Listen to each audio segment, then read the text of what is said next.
Good morning, new 1%. It's your boy Boomin coming at you with yet another video, guys. Go ahead and do all the things that the algorithm likes for me. Let's get right into the show today. So it looks like VeChain is a little bit down. You know, whales are taking a little bit of profits here, to be expected. I still think that this month is going to be this next coming up month is going to be a little bit slow for VeChain.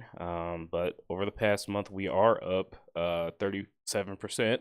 And over the past 2 weeks, we are up 53%. But there are some coins that are just making bigger movements, as we can see throughout the ecosystem. So hopefully VeChain can, catch up and let's get moving.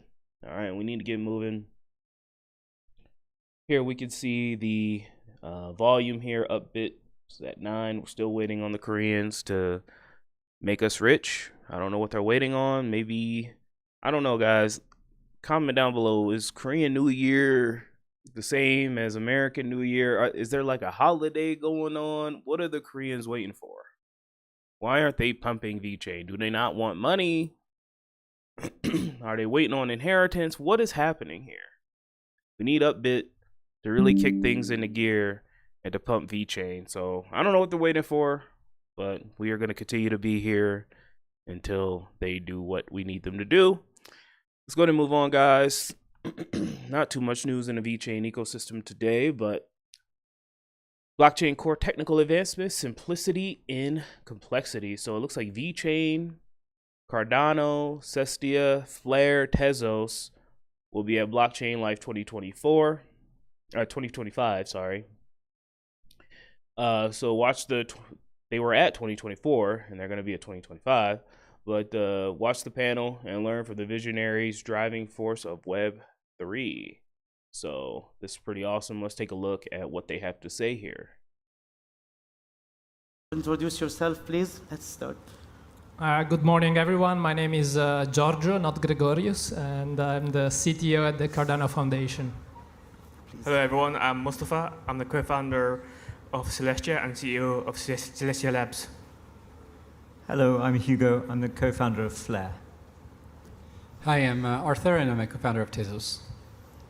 Hi, everyone. Good morning. My name is Sunny. I'm a co-founder and CEO of VeChain. Thank you. Okay, so we'll start by the first question.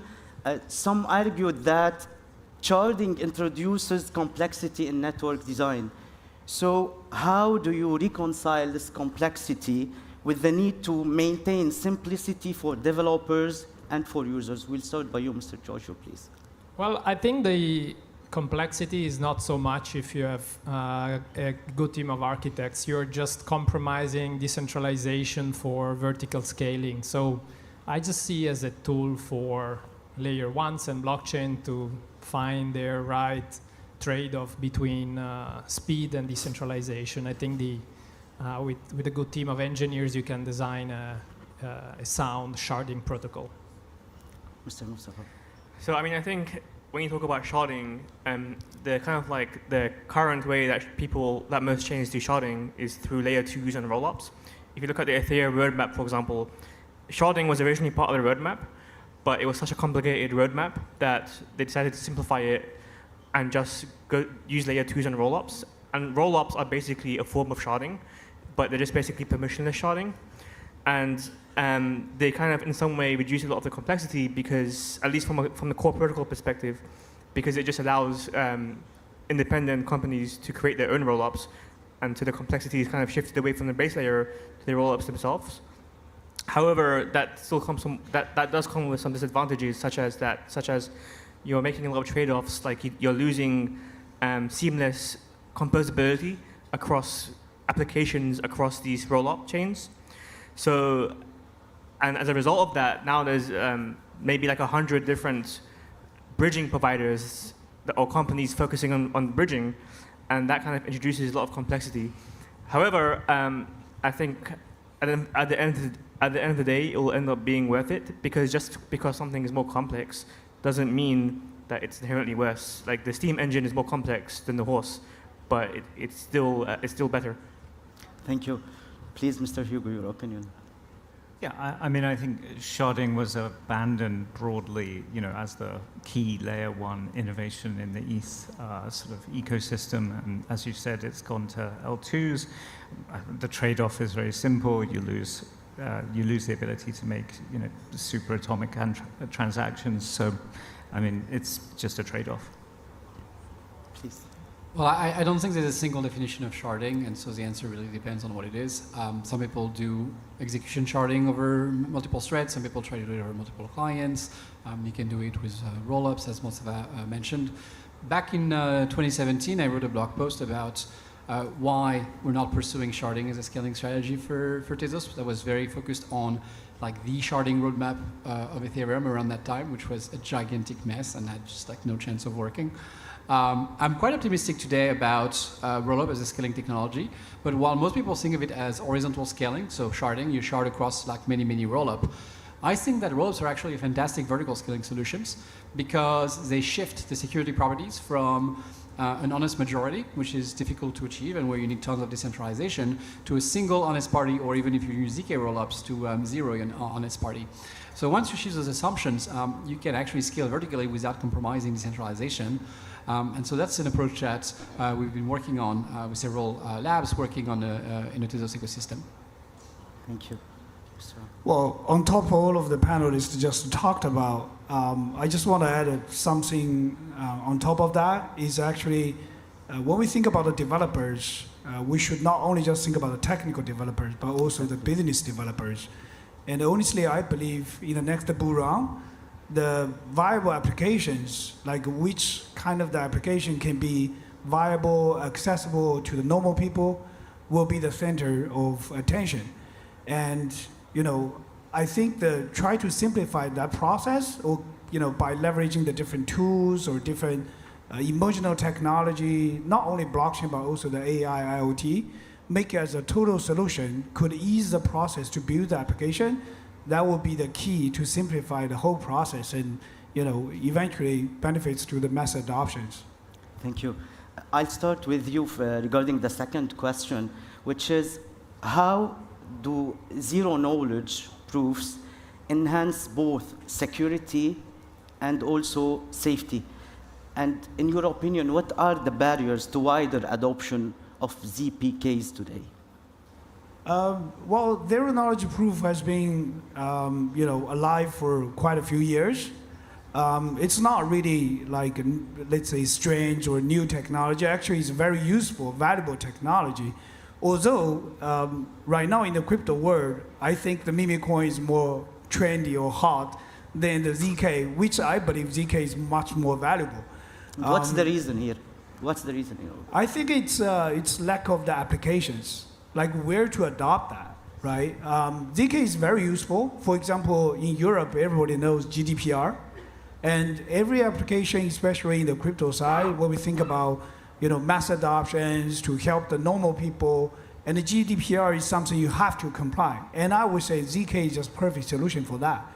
However, is how we have that kind of application at a scale, and then people will need that, people will use that. The demand will drive the adoption of such kind of cool technology. I think trend is a trend, right? We have seen so many trends in the crypto side, short waves, up and downs. But eventually, only the cool technology, the real useful, valuable technology, eventually becomes the jewels of the crowns. And just, waiting people to discover that by applications. I agree. Thank you. I will wholeheartedly agree. Shout out to Sunny Lou. We're going to go ahead and move on here. Great insights from Blockchain Life 2024. Hopefully they reconvene and speak again at Blockchain Life 2025. I might be showing clips from this video throughout the week here, as VeChain news is very, very slow. So let's go ahead and move on, guys. I know you guys don't like the videos, but you guys want the content, and I can't just make up VeChain content, guys. I gotta do the best I can here with what I got. So this isn't a major coin here. We're still in the 50s in coin market cap. But one day we'll be top 10. I truly do believe it. All right, guys, so big news from VeChain. Starting today, Green Cart now accepts vegan products. Embrace a more sustainable lifestyle with plant-based shopping options. Plus, with the growth of VBetterDAO's users and dApps, we've increased rewards by 20%. Powered by VeChain's blockchain for secure, transparent rewards. Keep shopping sustainably and earning rewards together. We're making a difference. Yes, we are. I love it. I love it. I love it. Let's take a look here. So this is Green Cart. So pretty much you scan your receipt and you earn VBetter tokens. And additionally, due to the growing number of users, we made a 20% adjustments to the rewards you can earn. So just scan your receipt and eligible items will allow you to receive VBetter tokens. All right, guys, I love y'all. Keep chopping wood. Before we leave, let's take a look at the overall markets here. So Bitcoin is up again on its way to 95K. You know, Bitcoin might get to 100K. I don't know what's going to happen when Bitcoin does get to 100K. We could see an extreme crazy run that will signify the middle of the bull run, although it is a bit too early. I mean, we barely started the bull run. The bull run started when? You could say that the bull run actually started it in March. You could say that. And, you know, we're kind of just ramping up and all that. But let's take a look here at the chart. I mean, you could say that the real bull run started in March. I don't know if you would agree with that, but we did see a lot of massive volume. We did see a lot of movement, and it was the pre-bull run. So we could be in the middle of it now. I'm still looking at my indicators for the top of the market. We still haven't reached 4 trillion in market cap. I think once we hit 5 to 10 trillion dollars, that's a good signal. We still haven't hit Bitcoin dominance levels. ETH is still at 11.4. It's been there for this entire run that we've had. And gas prices are not insane. Once we start seeing 50, 60 gwei, 70, sometimes 100, once we start hearing stories about people paying more in transaction fees than they do, it's like, oh yeah, this person sent 2 million ETH and had to pay a 4 million transaction fee. Once we see that, that's when we know that we're at the top. But for right now, I think Bitcoin's doing its thing like usual. And then those maxis are going to take that money and put it towards ETH, because ETH has a lot of room to grow as well. It's still like 50% below, 36% below all-time high. So it's still got a long way to grow, and there's still a lot of money to be made in these top 2 coins. I think we're going to flip-flop a little bit here. Bitcoin, ETH, Bitcoin, ETH, Bitcoin, ETH. And then once the whales get bored, this Bitcoin dominance number should come down, and we should start to see altcoins really pump. I love you guys. Keep chopping wood. Talk to you soon. Join the Patreon. Goodbye.